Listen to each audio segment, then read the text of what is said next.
Jo Rose is a medical freedom activist, New York City Department of Education employer, and survivor of narcissistic abuse.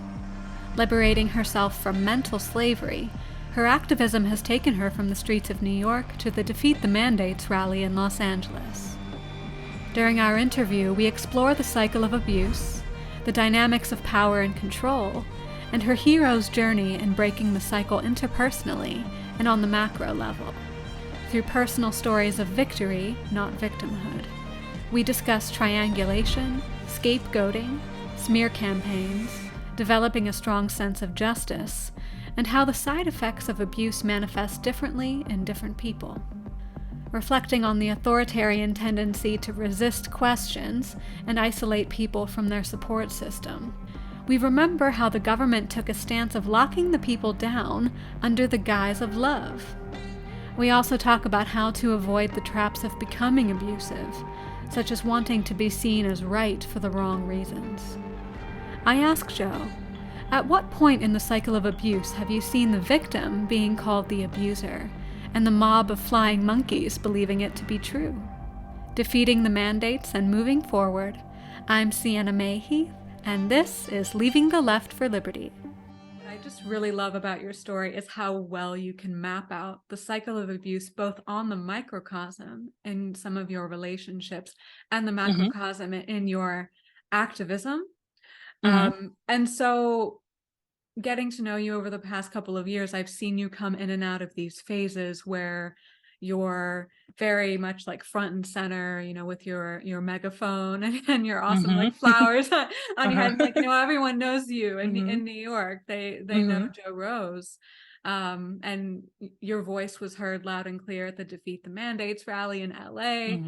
And so at times you're very much out in the world and making your voice heard. But then I also know that you take time to heal and relax and recuperate. And of course, everyone needs to do that. But also being a survivor of abuse, I think that we tend to be very sensitive to our bodies and our minds and our souls as to what we need and when we should speak out and maybe when we should sit back. So that said, I just wanted to acknowledge you for how much time and energy you invest in making sense of the abuses of power that you've endured and that we've all endured as Americans. And I just really value you for that. Oh, thank you so much. You know, it took me some time and some years to become who I am today, and it wasn't easy. And I still have things that I still have to work through because I feel like I'm a work in progress. But nonetheless, you know, I'm so grateful for my experiences, even the ones that were not bad, because if it wasn't for those things, I don't think I would have understood what was happening in the world. And, you know, I made the connection to my life and to the government. And to me, it automatically made sense. And I feel like it gave me kind of sort of some high level of discernment. And so I think it's very important for people to take the time to get to know themselves and heal from whatever trauma that they have experienced, or whatever stress. Because if you don't, then you can behave in certain ways and do certain things that is self-destructive. And then we can kind of become like the same people that we are claiming that are abusive. So I think that's very important. But thank you so much for taking the time to acknowledge that. Of course, yes. And I'm especially intrigued by your story just in the context of the series, because I was just telling you that when I started this series, my first list of questions was on the cycle of abuse, kind of framing it as a cycle. While people are complex, sometimes it's helpful to look at the victim-abuser dynamic just to make sense of what's happening. And so within that framework, I was just looking at what was happening during the pandemic, and also noticing that people like you, and then eventually like me as well, for some reason, there was this relatively small group of people who fearlessly would stand up and they would assert their rights and they would tell their stories. And I see that in you, where, you know, it's more than just saying like, this is what's right, this is what's true. Of course, you know, you say Jo speaks truth, that's your handle, but it's more than that, as Jo speaks her story. And I think that that's what comes after, you know, that's what comes after the victimhood, the survival, even the thriving, It's Mm-hmm. storytelling and educating. And just within the realm of storytelling, the other framework that I brought into the series was the hero's journey.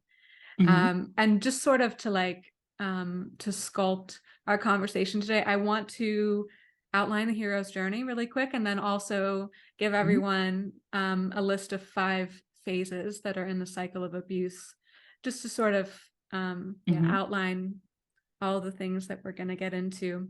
So the hero's journey is the departure of leaving the familiar world behind, the initiation of learning to navigate the unfamiliar world, and perhaps the return to the familiar world in the sense of coming home to the authentic self. So not everyone comes home to where, to where they grew up, or wherever they would consider their initial home or house, but we come home to ourselves. And that's a big part of the healing that's taking place in our lives now. And then when we consider the cycle of abuse, kind of what happens perhaps before the hero's journey and the healing, we have the honeymoon period, tension building, the incident, reconciliation, and calm. And so my first official question for you is, how was this cycle at play during the pandemic? And what have you been doing in your activism to break free? So the cycles of abuse during the pandemic, and I would say even prior to the pandemic, because I feel, in my honest opinion, that the cycle of abuse has been within us for so many centuries and so many years. Because if we go back to slavery, we go back to the fact that different races and ethnicities, we have been through genocide, wars, right? And when it comes to war, there is an abuse. Okay, so the enemy will go into another country and they're going to bomb innocent civilians, right? And then sometimes he ends up with rape of innocent, children, women, and including men, and their livelihood gets destroyed. And then those are trauma, PTSD, that is caused from the cause of war, right? So when it comes to the pandemic, the reason why I made that connection is because it reminded me of my life story and how I grew up, and how years ago I found out about narcissistic abuse, which is very popular nowadays. A lot of people are talking about it. But it's easier to read it on a textbook, right? You get it on an intellectual level, but on a spiritual level, on an internal level, unless you have experience it, you're not going to fully understand, right? So I made the connection because I realized that the mainstream media, for example, was being used as a way to just pump lies and to launch a smear campaign on those that resisted the agenda. Those are the people that didn't want to believe it. When you get on the mainstream media and they're saying that the people that are asking questions, if they're calling you a science denier, if they're calling you a psychopath or a sociopath, that's a smear campaign. When you are trying to see the truth through the narcissist, because they want to control you, they will control how other people perceive you. So they have to destroy your reputation, which is exactly what they did during the pandemic. They didn't say that the people that were asking questions, that they had a valid point in asking questions, right? Because if you have nothing to hide, then why can I ask you a question, right? So there's that. So then they did the smear campaign, and then they put people against each other, which is triangulation, which is when the narcissist has a scapegoat and a golden child. And because they need control, they need to divide and conquer, which is the method that the government has been using for years and upon years. And it also happens at the toxic workplace, and it also happens in an abusive, unhealthy family system, right? Because otherwise, if everybody starts to see through the lies and the manipulation, then the people are going to get together, and instead of enabling the narcissist, people are going to demand that the narcissist reveals the truth, and they're going to demand that the narcissist steps down from whatever position of authority that they have, right? So that's what the mainstream media did. They did propaganda, they did a smear campaign, they lied, they divided and conquer people, or whatever the case might be. And they just said, we're doing this because we love you. So you love me so much that you decided to destroy people's livelihood with a shutdown and a lockdown. You didn't allow people to travel. You didn't allow people to go to church, right? Violating people's rights. And we're supposed to believe that this is love. So you told people you couldn't get together, which is what an abuser does. An abuser wants you to disconnect from people so that you won't have a support system. The government told us we couldn't even visit grandma at the nursing home. We couldn't go visit our parents. Oh, because of COVID. Oh, because we're going to get each other sick, right? They did stuff like that. Then they said we couldn't go to school, we couldn't do that, we couldn't work. When you have an abuser and let's say, for example, there's like a couple, right? A husband and a wife. If the wife and the husband decided that the wife was going to be a stay-at-home wife, that's totally fine and that's normal and acceptable. However, if the wife and the husband decided that the wife decided that she wants to go to work because she wants to do whatever career she wants to do, but then you have a husband that's like, oh no, I don't want you to work. But it's not because he cares about her. It's because he's afraid that if she goes out into the world, she's going to become too powerful. And because he wants to control her, he'll start to be like, oh no, quit your job. Oh no, you can't go to nursing school. Oh no, you can't become a teacher. And all of that stems from the fact that if I take away your ability to be independent financially, then now you have to come through me, and then I have the power. So if you don't behave the way that I want you to behave, then there's going to be consequences because you're not doing what I want you to do. And it's all based on power and control. And so a lot of people that are sometimes in positions of authority, whether it's a parent, a mother or father, a grandfather, a teacher, a principal, a governor, mayor, even the president, then if they're unhealthy and they're just extremely narcissistic and they think the world revolves around them, then they're going to abuse their power. So that's how I made the connection. And I explain it to people because I think it's important for people to understand at a psychological and spiritual level what is being done to you. If you don't understand what's being done to you, then there's no way that you can actually solve the problem. So as far as like also, like you asked, as far as my activism, I honestly really truly enjoyed incorporating that into what I was doing, because a lot of people were like, oh my God, you were absolutely right. Then I had people that came to me and said, you know what, I grew up like this. And what you're saying is exactly what the government is doing. So for me, it was kind of therapeutic to be able to use my life experiences as a way to help society understand that this is done at a micro and macro level. So it's all interconnected. There is no 6 degree of separation whatsoever. Because at the end of the day, the only difference is that, okay, the elite are up here, quote unquote, because they have the money, the power, and the resources that us down here lack.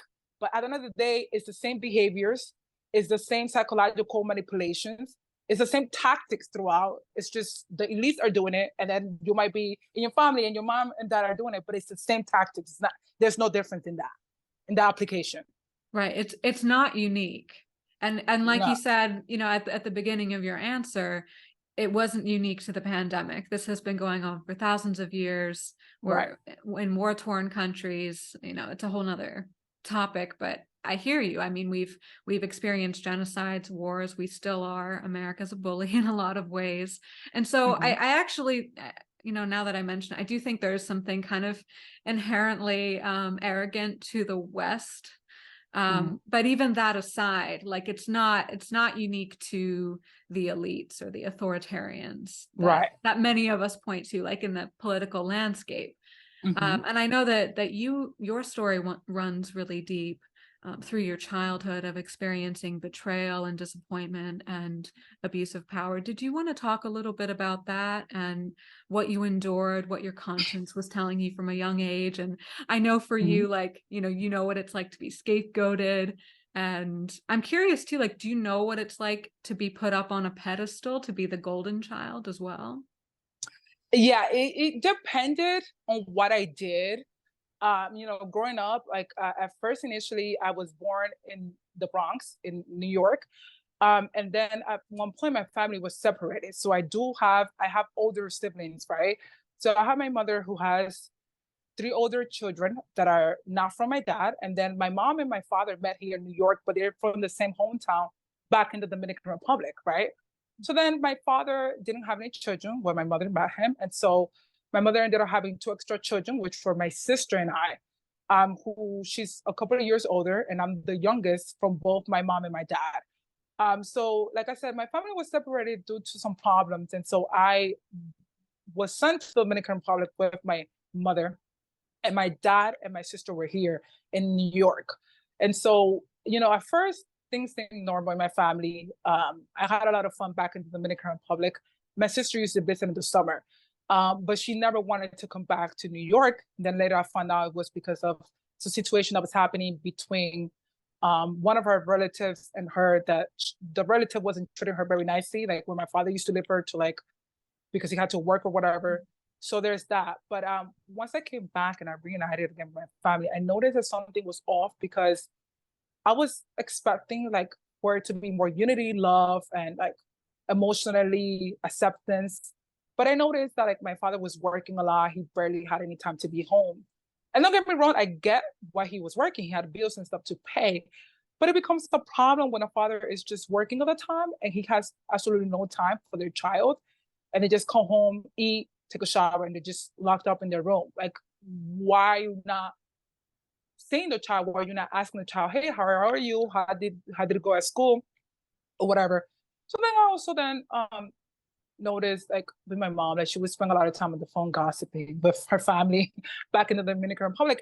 And what I noticed was that I felt like a burden to my parents, because I feel like they don't hug me, they don't take the time to talk to me.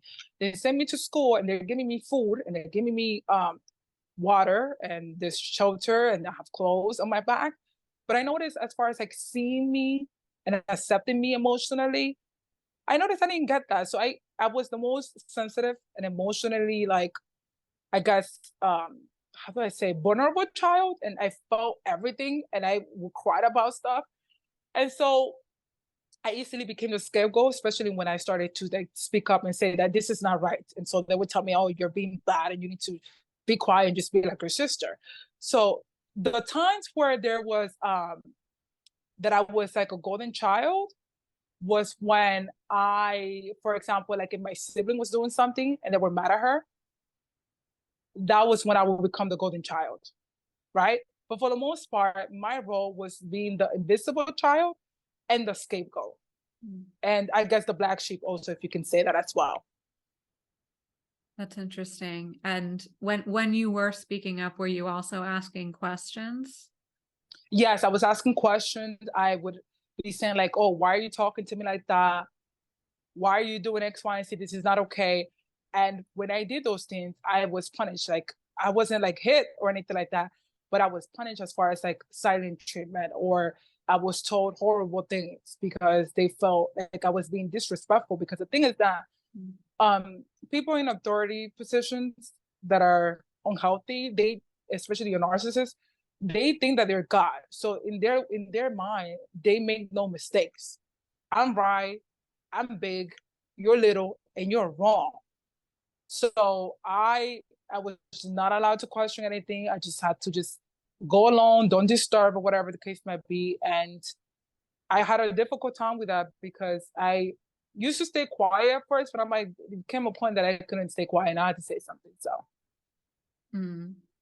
parents can, I guess maybe it's a spectrum where like they can lean more towards protectiveness, and then they can also use their authority to abuse or disappoint, or and it sounds like you experienced more of the latter on that side of the spectrum. And that's, I would say, it's in a lot of ways plain wrong. You know, when a child's already vulnerable, like they already are looking for maybe some form of authority, or just to to be protected, to be cared for. And it sounds like you had some of your basic needs met, you know, in terms of having a roof over your head, and that's something to be grateful for. But we're complex beings. You're deeply empathetic by nature, and that was inherent even for you as a child. So it sounds like too, because of your experiences, you developed a really strong sense of justice and what you felt to be right and wrong.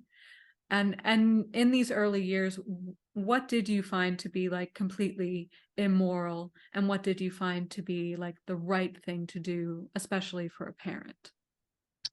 For me, what I found to be completely immoral is the triangulation.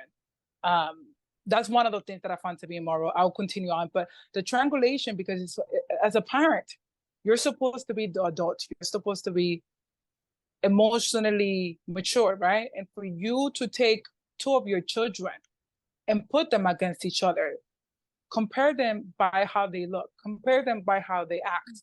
What you're telling me is that you don't accept me as I am. And you want me to become this person that I'm not. Like, we are all different. We all have different personalities. My sister had a different personality than I did. I had a different personality than she did. We both look different. We look alike. You can tell we're siblings, but we also had our differences. And like, that's just what makes us beautiful as human beings. So for me, I found that absolutely disgusting, especially we're talking about children and you're already doing that, destroying them and going back and forth. And 1 minute gossiping with me about my sibling. And then the next minute, I find you gossiping about me to my sibling. And that to me, that's just extremely, I don't know, I can't, that is just unacceptable in my honest opinion. Another thing that I found immoral when it comes to parenting is if your child is crying because they're hurt by something, for you to sit there and just laugh at their pain, which is very, you're invalidating their experience, you're invalidating their feelings, right? Another thing that I found immoral is for parents to just continue to work all the time and thinking that just giving clothes and food and everything, that's enough. And granted, it's part of the obligation. When you have a child, you're obligated to feed that child, you're obligated to be there for that child because the child didn't ask to be born. And I just found it, I don't know, absolutely sad that whenever I complain about something, well, you have food, you have clothes, yeah, but emotionally speaking, I'm being neglected. I'm not being held. I'm not being spoken to. I'm sitting like in the living room quiet the whole day after I come back from school and no one is talking to me. And that was my life for a lot of years. How is that supposed to be normal for me? So I found that to be very, very, very bad. Emotionally neglecting the child, abandoning the child, laughing at their expense. And also another thing that really, really destroyed me was because in my case, I was infantilized. My sister was parentified, meaning my sister was treated as if she was the parent. Like they would have her fill out applications for them and do things that as a child, it wasn't my sister's job to do those things because she spoke English and didn't speak English at the time. So, and then with me, I was infantilized, meaning I wasn't giving any life skills. Like I wasn't, like, let's say if I wanted to do chores and clean the house, you would think that my mother or whoever would have been okay with that. No, instead she was like, no, I'll do it. But it was because she wanted to be in control. And it was because also to keep me dumbed down. I wasn't taught how to cross the street. I wasn't taught like about money. I wasn't taught absolutely no life skills besides what I went to school and what I had to learn from school academically. Besides that, like it took me years, like in my 20s, for me to learn how to do certain things that you would think it would be normal for a child to do or a teenager, because I felt like that was a way to keep me under control. Because if you don't teach me any life skills, how will I be able to venture around the world? And another thing that I think is also immoral is to project on your child and to make them suffer in some shape or capacity because you suffer and struggle, that you become jealous and envious and you feel like, oh, my child will have it too easy. I suffer and I struggle, so I want them to struggle too. It should be the complete opposite. I'm not a mother yet, but the day that I have a child, I'm not saying that I'm going to give my child every single thing, because I think there needs to be a balance and a limit, and you need to set boundaries. But I will make sure that my child has a better emotional life than I ever did, right? I will love them. I will support them. If I had to correct my child, of course, I will correct and discipline my child. I'm not saying to just let your child do whatever the hell they want, but there needs to be a balance between the emotional life that you're going to give your child, the material life that you're going to give your child, the skills necessary. Because I feel like at the end of the day, a healthy parent will want their child to surpass them. And I'm not talking about money. I'm talking about in having a better life, emotional life. Because having money, you can have all the money in the world, but if you're toxic, what good does the money serve? So those are the things that I found absolutely immoral. And also, one last thing before I forget, this didn't happen to me, but I've seen it happen to other people. I think it's immoral for a lot of parents to have a whole bunch of kids and then allow their kids to raise the other kids, because then that's taken away from their ability to be a child. So I think that's very wrong as well. Right, to rob someone of their childhood, I would say, right. is plain wrong. Yeah. And the act of like depriving a child or even an adult of developing life skills, like that's kind of a form of isolation as well, kind of like isolating you from your potential. And as we kind of move forward into the more contemporary time of the 2020s, of course, during lockdowns, we were told, kind of more or less, we were told it's because the politicians love us so much that they're going to keep us home, and oh, you don't need to work, you just stay home, we know what's best for you. I mean, it's almost eerie, like for someone who has been through the cycle of abuse, it's like you almost can't see it any other way.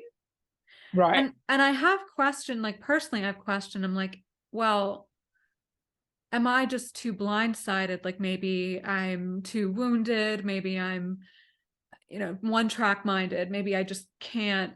Why is it I can't see it any other way? Of course there's plenty of complexity to it, but what wisdom do you find in healing your wounds, and what wisdom do you find in perhaps being someone who's just heightened emotionally, who's sensitive but still can see clearly? Like, could you maybe explain how you can be both empathetic and deep feeling, and also very much a truth seeker and someone who can see very clearly what's going on in front of you because of your experience?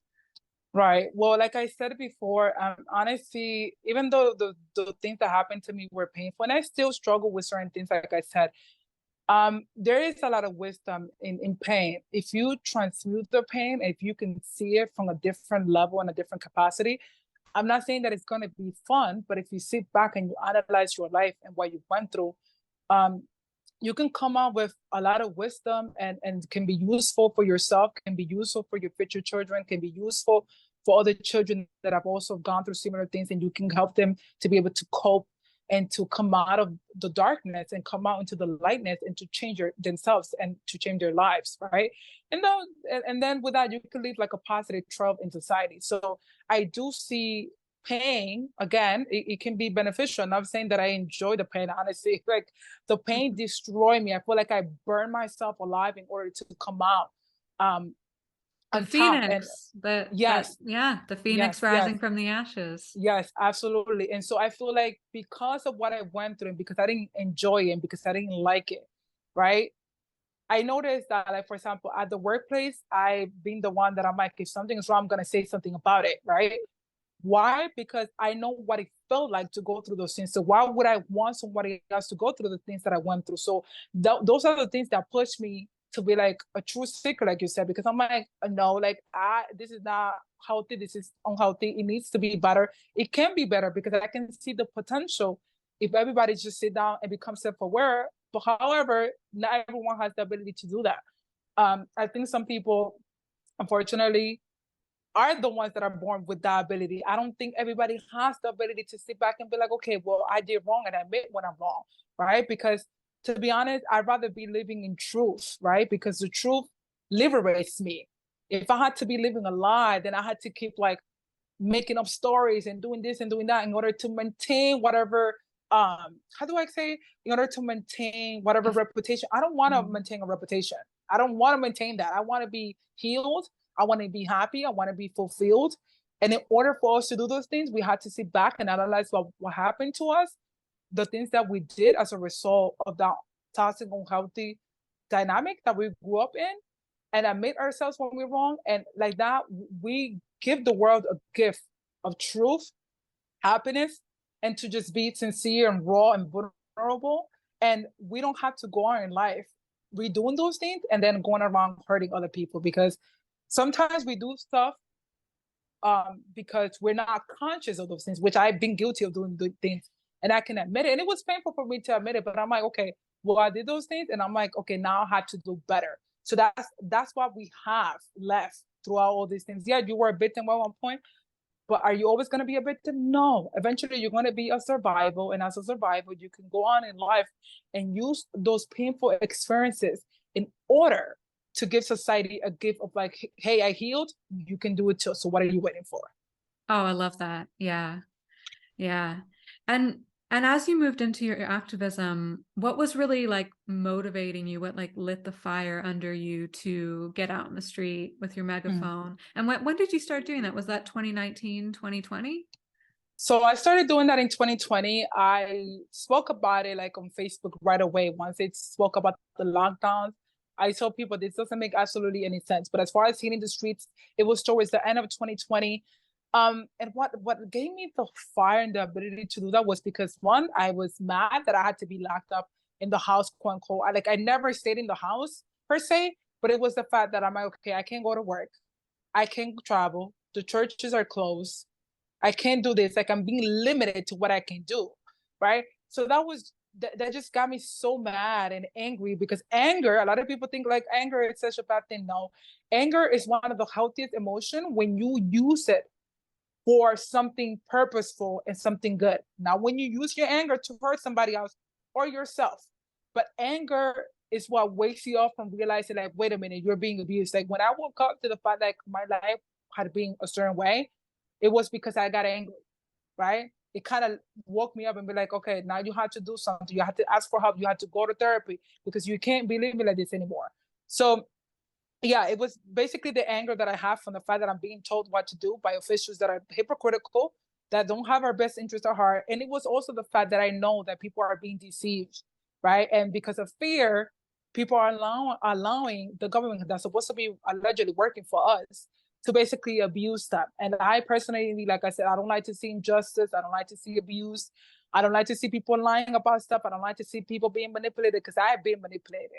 And it is not a good feeling. So because I desperately wanted to get the truth to people, and I felt like I wanted to liberate people from their mental slavery, it was the reason why I was like, okay, I had to do this. Even if I had to be on the street 5-6 days a week, I had to do it, because I'm like, I want people to understand that they have the power, and not to allow another human being to take that away from them. So that's what motivated me. It was like the search for like truth, and wanting people to see like, oh my God, like, you're being deceived, you're being lied to.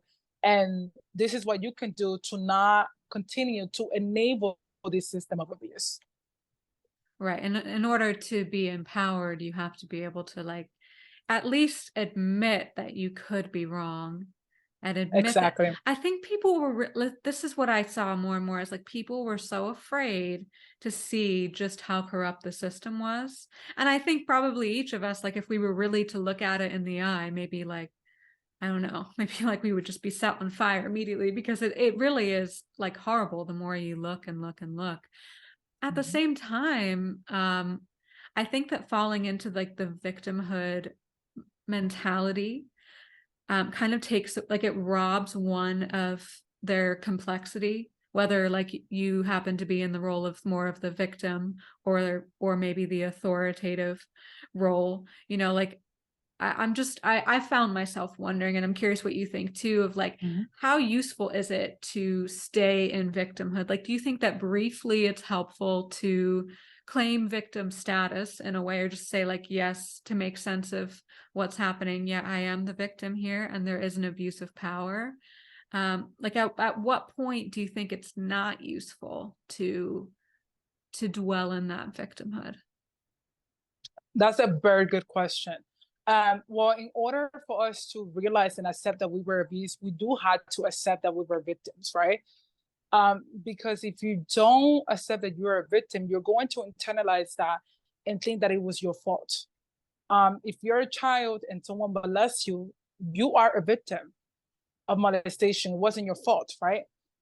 However, and even like say you're in an unhealthy family, and it's not just, you know, molestation, it could just be any type of abuse. It can be neglect, emotional or verbal abuse, whatever the case might be, physical. At some point, yeah, you were powerless, and that's what a victim is. You were powerless. You couldn't really defend yourself. You were manipulated. Maybe didn't have the physical strength at that time, because you were a child, to actually physically defend yourself. And if you had stood up against your perpetrators, whether it had been parent or whatever caretaker, whoever, government teacher, then understand that your survival gets threatened, right? Because when you're a child, you're depending on your parents, who we see as gods, right? In order to fix everything for us. They feed us, they give us clothes, they give us water. They put us in school, they take us to the party, they take us to the park. And so if you stand up against them, then they might take that away, or they might threaten to take that away. But again, that serves a purpose. Once you get older and you start to realize, okay, this happened to me, you can stay in victimhood for a few years if you need to, in order to recover and heal, right? But if it's gonna become a point where like you can't continue to stay a victim, because one, if you do, you're going to continue to find people that behave in the same way that whoever abused you does. Because it's ingrained in you. And if you continue to see yourself as a victim, then you're saying, okay, I'm a victim, I'm down here, and there's someone that's more powerful than me, and they can come in and abuse me. On a subconscious level, that's what you're telling the world, right? And it's harmful because the things happen to you, right? But you have to move forward, and you have to heal, you have to recover, you have to change your story. It would not continue to serve a purpose if you continue claiming to be a victim for the next 10 to 15 years because you're saying that you're powerless, that you don't have any power in you to change it. Once you become an adult and there's help available and you can heal, then you can move forward, and then you can use those wisdom in order to realize, whoa, I went through that, but guess what? I survived, right? So any person that continues to be in victimhood, then they're going to continue to be abused, because if you're a victim, you're saying that you're being abused. That's what you're saying. So again, it's not to take away the pain. It's not that you're going to sit here and deny what happened to you. You don't want to do that, because then you're denying your feelings, and then you're never going to be able to feel those feelings and to be able to, like, okay, I felt that, I was angry, I was hurt. How did that make me feel? Okay, that made me feel like that. It is valid. I'm validating my existence right now. That happened to me. Okay. Well, now what can I do in order to make myself feel better, and to internally be better, and to reprogram myself into having this new programming of higher self-esteem, of self-love, and understanding that you can become an adult, and that you can go on the world, and that whatever potential it was that you had that these people were trying to take away from you, now is the opportunity for you to rebrand yourself and to actually fulfill your potential and move forward. So like that, when you do have your family, so if you so desire to have a family, that your children can be healed from that, and that you don't re-traumatize your children. Because if you're in a victim mentality, which a lot of narcissists do that as well, if you're in the victim mentality, then you're going to have some kind of entitlement, and then you're going to abuse your children while not consciously wanted to do it, but because you're stuck in that cycle, you are not going to be able to consciously see, okay, this is what I'm doing, I need to change. So again, it serves a purpose, but throughout all your life, you have to change and move on to the next chapter. Yeah, and I think what you're getting at is, if you dwell in victimhood too long, then you can also become abusive, because it's Absolutely. it gets into your psyche. It's a dynamic that not only can happen outside of you, but it can really get into your psyche, and you can start to embody any of these qualities. Right. And one of those traps is an ongoing revenge mindset. Like I think anyone listening probably can pick their own examples of that in society, where one goes from seeking justice to seeking revenge. And instead, I think a better route to take is to transform that betrayal, to transmute it into a co-creative force where you get to co-create the world that you want to see, and even just the small little world that you create for yourself. And so there's the ongoing revenge mindset. The obsession with justice, I think, creates that revenge mentality, because it's one thing to desire justice, but to be obsessed with it. And I'm saying this because I know, like, to be obsessed with wanting an apology, with wanting change, and devoting your every move to making that happen. It actually, like, holding on to it so much prevents it from really happening, and it makes you miserable in the process.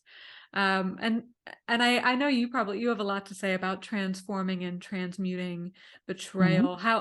What advice might you give to avoid these toxic mindsets? Yeah, so I've been through betrayal throughout my whole life, and it wasn't fun. It was painful, especially because I'm the type of person, like, if I have a friendship or whatever the case might be, like, if I really like you, then I really, really like you. And I become very protective of my friends and people that I care about. And like, if I had to go to war for you, I would go to war for you. And, unfortunately, because of what I went through, I had the tendency and the pattern to align myself with people that has similar behaviors and traits to those that were in my unhealthy family system, right? And because I also dealt with codependency. And when we're codependent, we have this thing where we want to, like, fix people, and we expect, like, If I do something for you, I expect for you to do it back for me, or I expect for you to like me with the same intensity that I like you, right? And that's not always the case. We are different people, and what I value, you might not value. And what I feel as intensity, you might not feel as intense, right? So that's where we differentiate, and we are different people. So when it comes to betrayal, it wasn't fun, like I've said it numerous times. But the lesson that I learned is that what people do have nothing to do with me. If someone decided to betray me, that's a character flaw that they have, right? And that's not something that because, oh, if I look this way, or it's because I have low self-esteem or whatever. No, it's within that person. That person has to deal with that themselves. Go to sleep at night knowing like, hey, I betrayed so and so. If they have even the ability and the capacity to even self-reflect, which some people do things and they don't even have the capacity and the ability to not do that. So why would I waste my time thinking, going back and forth all the time about something that happened that I can't go back and change, that I can't go and fix the person has to change within themselves, not me. The better that I could do is like, okay, it happened to me, it hurt me, I felt a certain way about it. What can I do in order to avoid that from happening? Because I noticed that I saw red flags, but I ignored the red flags because I thought that I was maybe being too sensitive. I thought I was being too crazy. I thought I was looking too much at things. And so what can we do in order to have better relationships? Start within yourself. So like that, you can have the ability, like, okay, set better boundaries, or maybe don't be too trusting, maybe bet people. So I just feel like betrayal is painful. But again, every type of thing that happens to you, if you can look at it from a different perspective, you can sit back and realize like, okay, well, life was not created without pain. Birth is pain. Birthing a baby is pain. Creations are painful, right?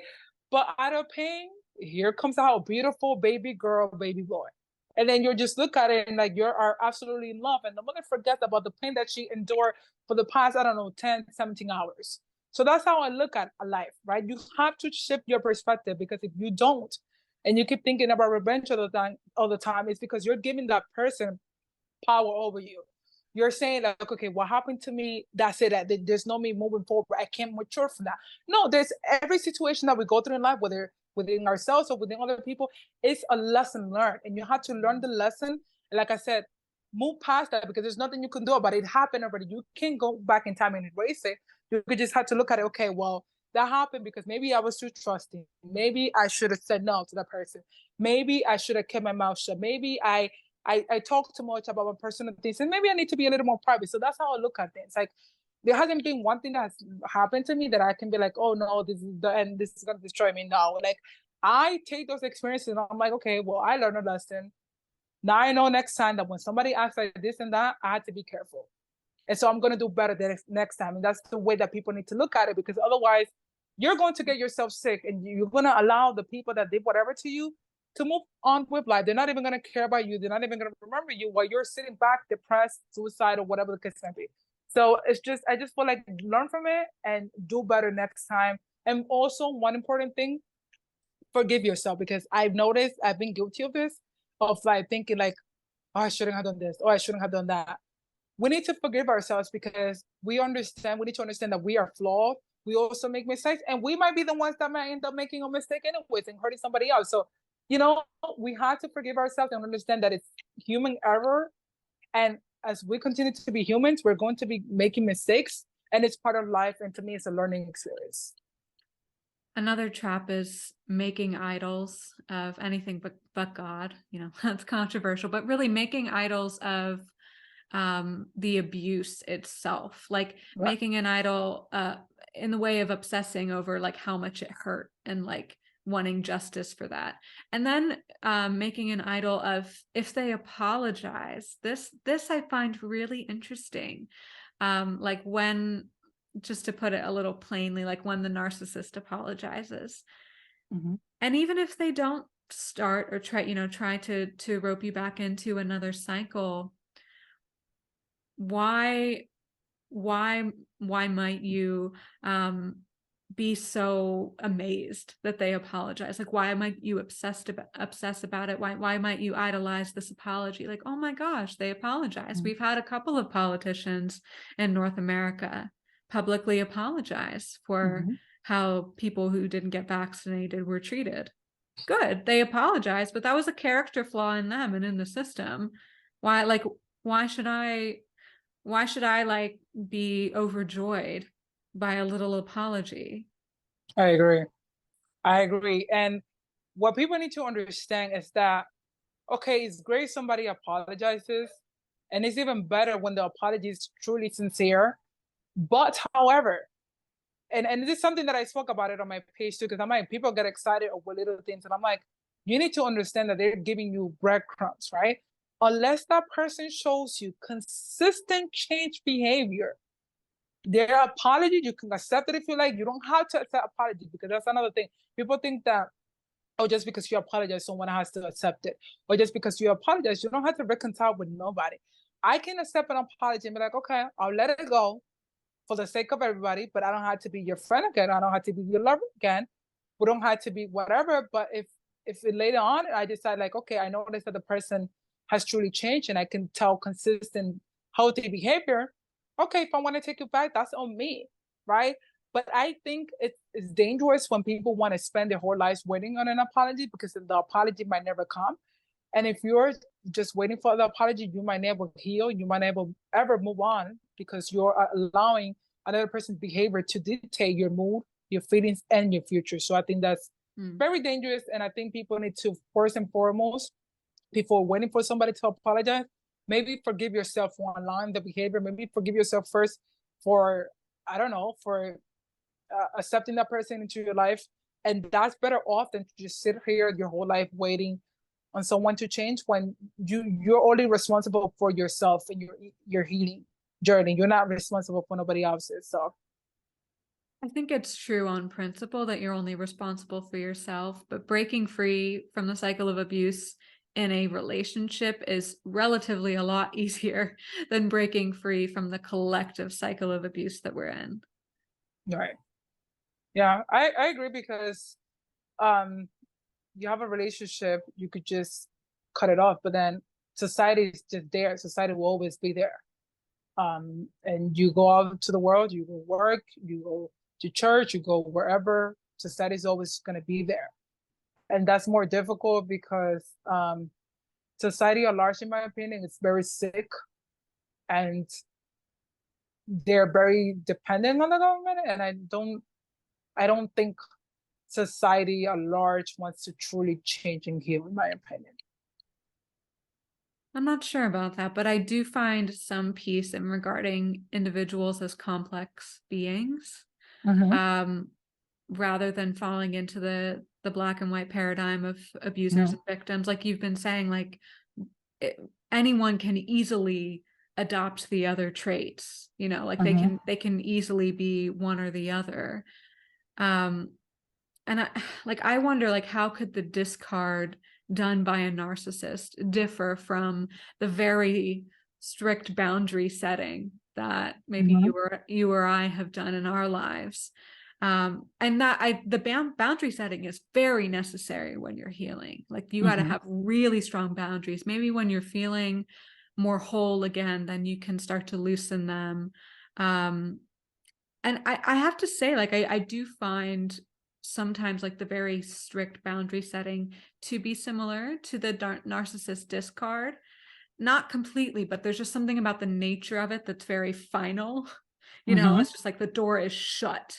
Right. And the other person might not have any clue why it happened. Like for Right. whatever reason, that I mean, there's you and I are both INFJs, Yes. you know. So there's the infamous INFJ door slam, and I actually researched it a bit, and I really have come to realize how usually the other person is completely blindsided. And I truly didn't know that from my limited point of view. I'm like, it's so obvious. I gave you so many chances. Right. Yeah. But to them, it very well could feel like a discard. And I'm kind of at a loss as to what to do about it, because Mm-hmm. it's kind of like it's necessary at times to maybe slam the door, not just shut the door, but slam it. Right, right, But at the same time, I don't want to do the narcissistic discard.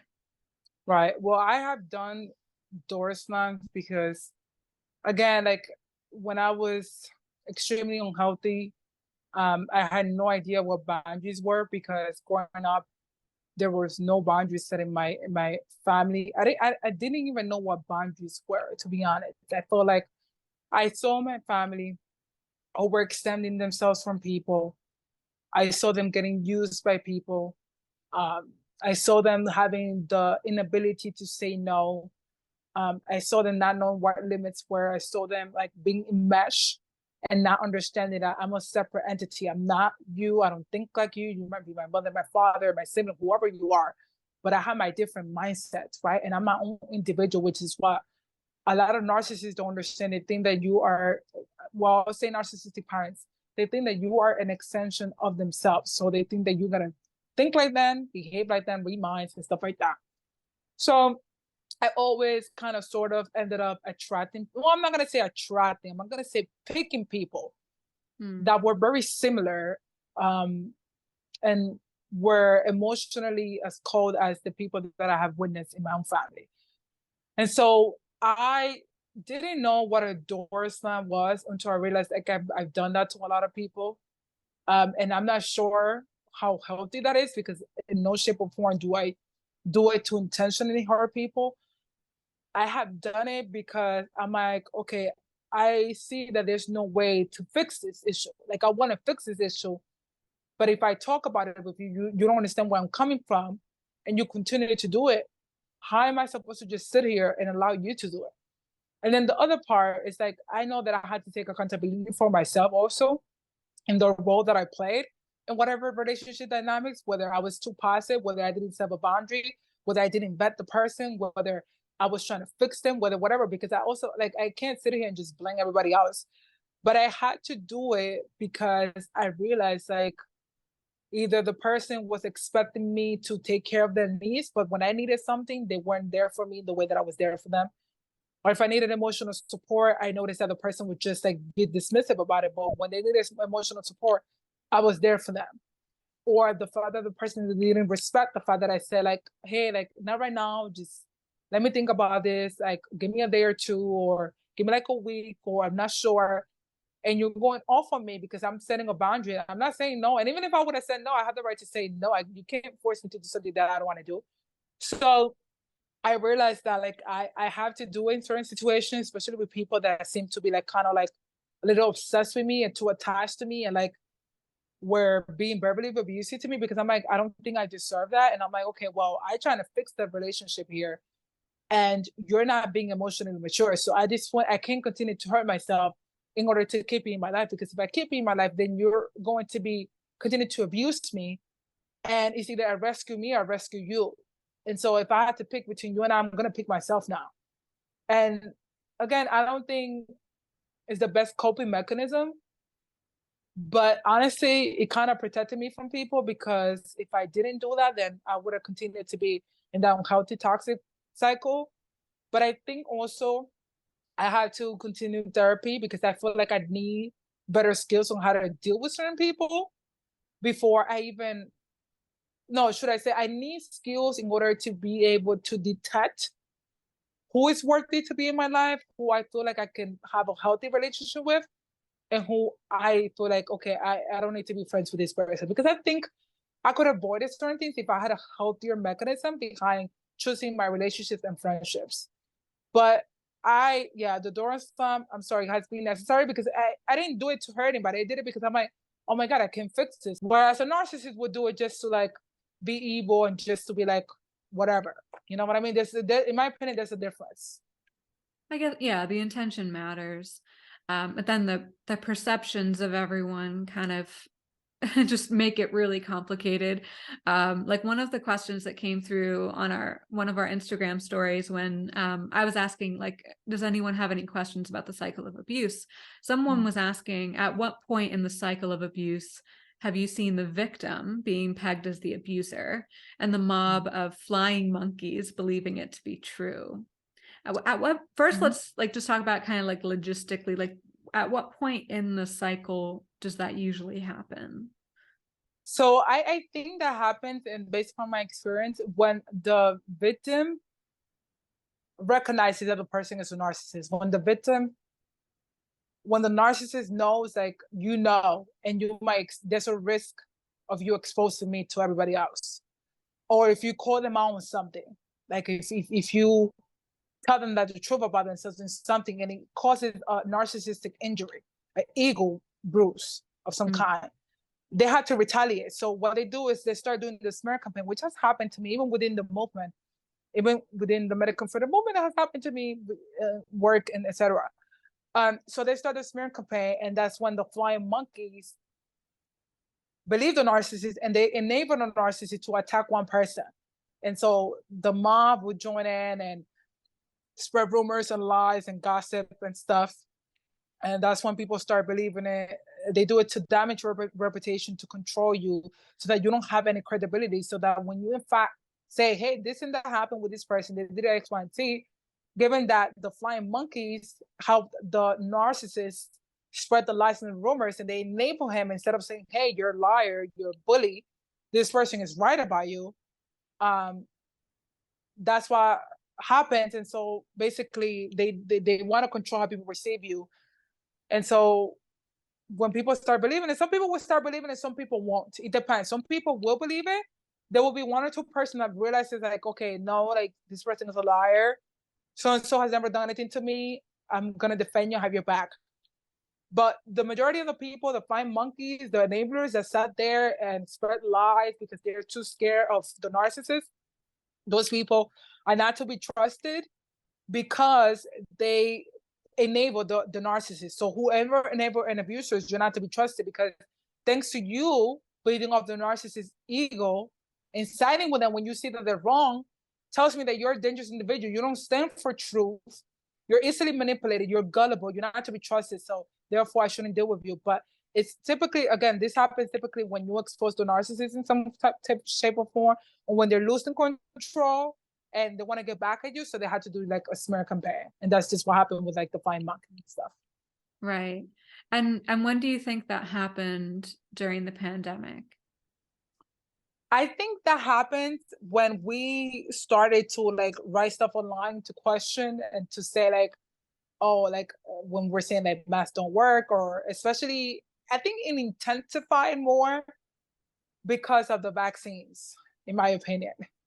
Once people started posting like peer reviews, and doctors started voicing their opinions, and nurses and just ourselves, and started saying like, this doesn't make sense, I have to question this or whatever, that's when it intensified. Because with the mask, it was a little intense too. There was a lot of fighting back and forth with masks, but it was the vaccine that really brought out the dark aspect in people. Because if you notice, there were people that were like, yeah, the unvaccinated should be putting quarantine camps, and they should be fired from work, and they should be put in a concentration camp, and they shouldn't be able to work, they shouldn't be able to go to restaurants. In my opinion, that was really the turning point, because people, even at our workplace, even family members, were willing to throw us under the bus, and were willing to sacrifice us and say, no, we don't want you home anymore. Don't come visit us. You're not allowed in this restaurant. You can't do this. You can't travel. You can't do absolutely nothing, because the people enable the government and told them, it's okay if we abuse other people. So it's okay if we abuse the scapegoat and the truth tellers and the black sheep, because we want to stay in the golden child state in which, oh, you're vaccinated, you can go to whatever restaurant you want, you can apply for this job, you can travel, you can do this, you won't be punished because you're doing what I want you to do, you're following me, and so you're going to be rewarded. While the us that were like against it, we were punished for it. And then they did the smear campaign. They called us anti-vaxxers. They said that we were selfish. They said that we were science deniers, white supremacists, whatever it is that they call us. And that was part of the smear campaign, because we were exposing the truth that they lied about the numbers, that they lied about the vaccines. And we were posting information that was the opposite of what they were telling people, that the vaccine was safe and effective, when in fact the vaccine was actually causing injuries, including death. And so when you expose them, and you tell the truth, they're going to come after you. Yeah, they were avoiding their own shame. Yep, pretty much. Yeah. And one of the criticisms that kind of lingers for me is like from, I guess you'd say, the other side. Like they've said that like we're in this narcissistic trap of wanting to be seen as right. Mm-hmm. And they're not wrong. Like I actually think that they're onto something, because when one becomes like obsessed with justice and wanting to be seen as right, you know, you could see that as, all right, well, maybe this person is a victim or a survivor and they want their story to be heard, and they don't want to be treated like they're crazy.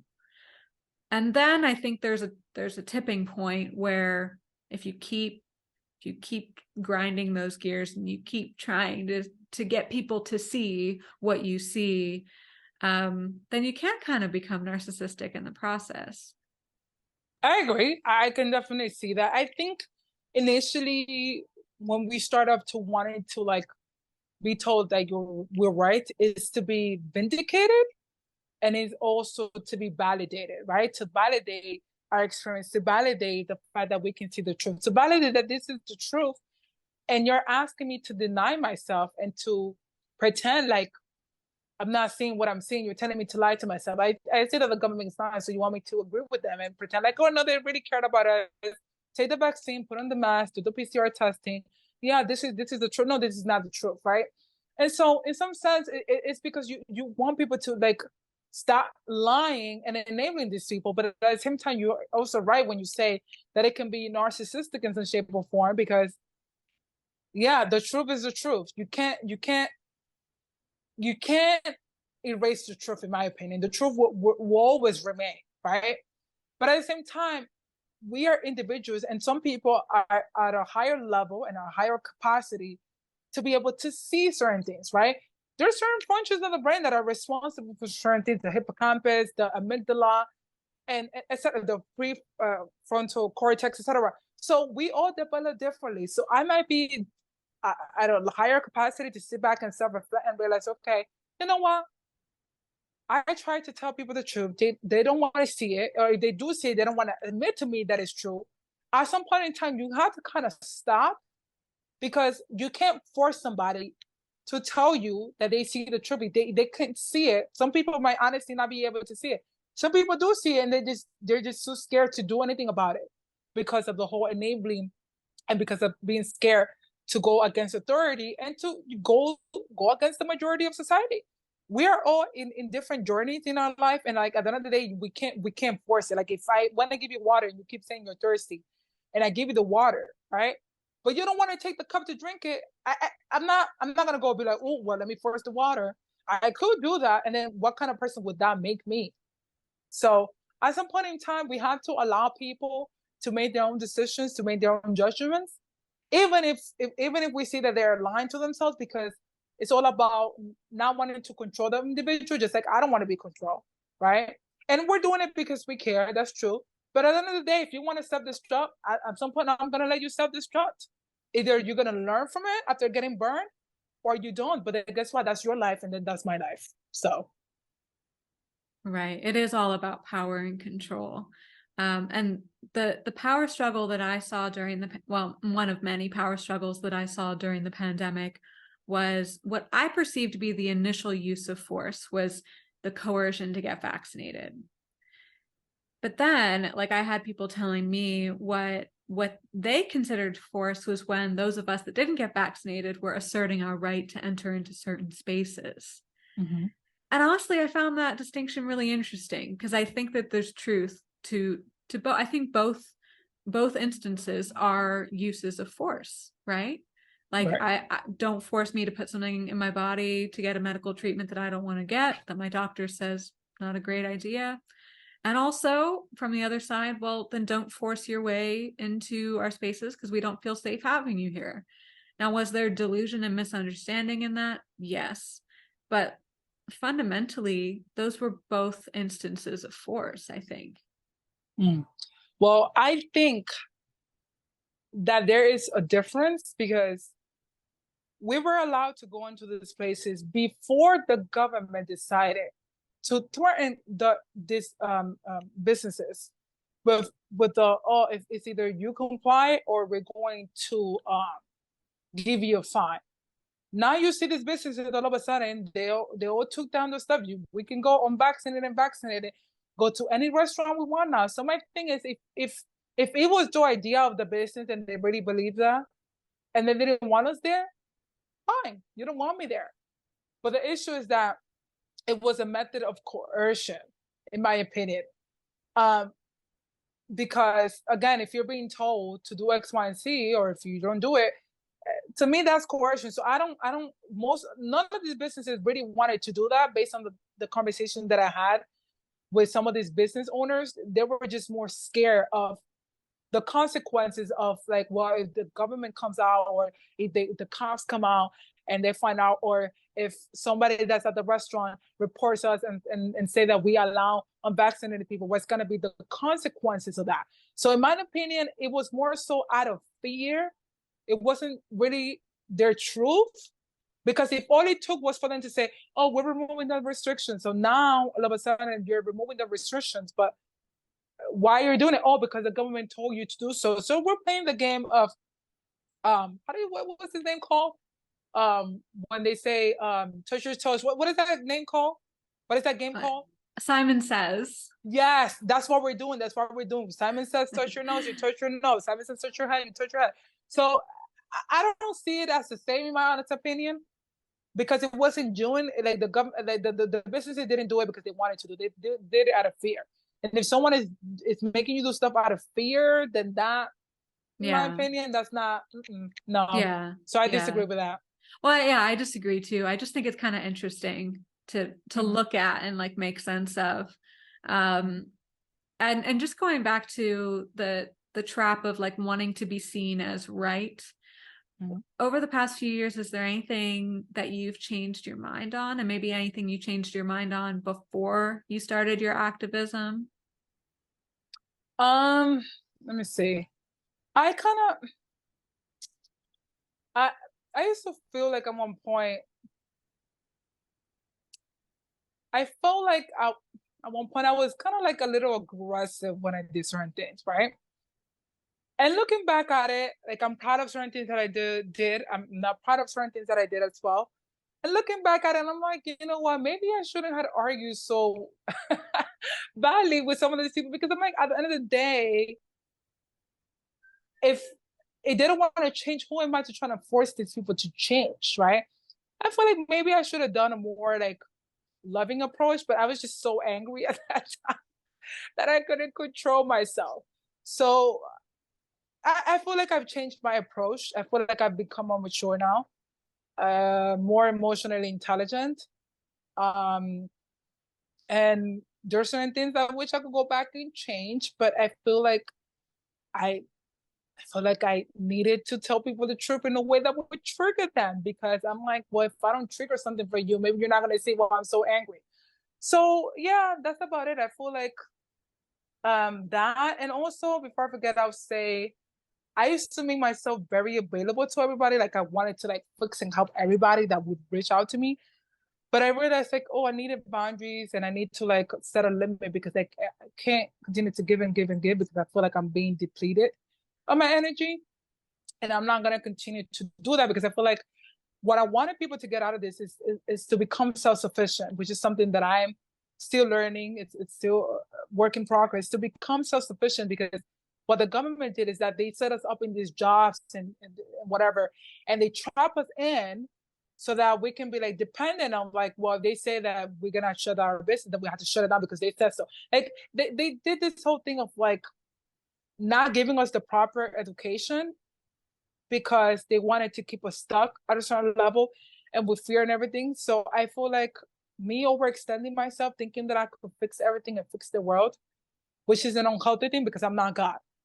And so those are the things that I feel like I changed my approach to things, and also setting boundaries and limits with wanting to like fix and help everybody and stuff. Right.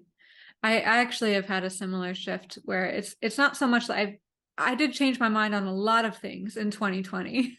That's kind of like the whole premise of leaving the left for liberty, is like, whoa, you know, opening my eyes and changing on a lot of issues. But my biggest change recently has also been my approach, and realizing firsthand and seeing like how, in a way, the other side or someone on the other side can be just as vulnerable and just as terrorized, you know. And it was hard though. Like, it was a hard few years because, like, with all the scapegoating and you know, depriving one of like basic needs, it was hard. Like, and I mean, we witnessed then like the victims lashing out, which is another part of this. Often the cycle is like, yeah, then they lash out and then people point to them and say, hey, like, not only look how wrong and stupid they are, but look how crazy they are. Look, she's shouting and crying and causing a scene, but then they never really ask, well, what got you to that place? Right. No, yeah, I agree. Yeah. But I mean, it's good to always self-reflect and figure out like what are things that are good to change, and how we could just become better at the things that we do, in my honest opinion, how we can become more effective towards the things that we do. Because what's the point of just doing things just to do them, but we're not seeing any change or, you know, change of course of action. Well, honestly, I think the most effective approach is to speak truth in love, truly in love, not like narcissistically, where you're sort of patronizing the person and telling them you love them, but you're really just trying to control them. I mean, anyone can get stuck in that loop. And so speaking truth in love, genuine love, is really the only way. And I say that actually very pragmatically. Like it's because no other way is workable. Right. No, I definitely agree, because I myself had to even look at myself and understand like, okay, well, I can tell somebody this information because I do in fact feel like I don't want them to do something that I know years down the line is going to cause them harm. However, I can say the information. I don't have to yell at them. I don't have to be nasty about it, but then I can allow them to like, okay, well, this is the information. You look at it, you look into it, dig yourself, and then you make your own decision. Even if I don't agree with it, what am I supposed to do? I can't force you to believe what I believe or feel what I feel if you don't see it that way. Because like I said, if we keep using, oh, it's because I love you. A lot of abusers say that. Oh, I did it because I wanted to protect you. Was it really because you wanted to protect me, or you were projecting and you ended up abusing me because you, in your small mind, you use fear tactics to keep me from becoming my own self because you're projecting whatever issues you have within yourself. That's not love. That is not love. Love is like, okay, well, I'm gonna guide you. This is what I know.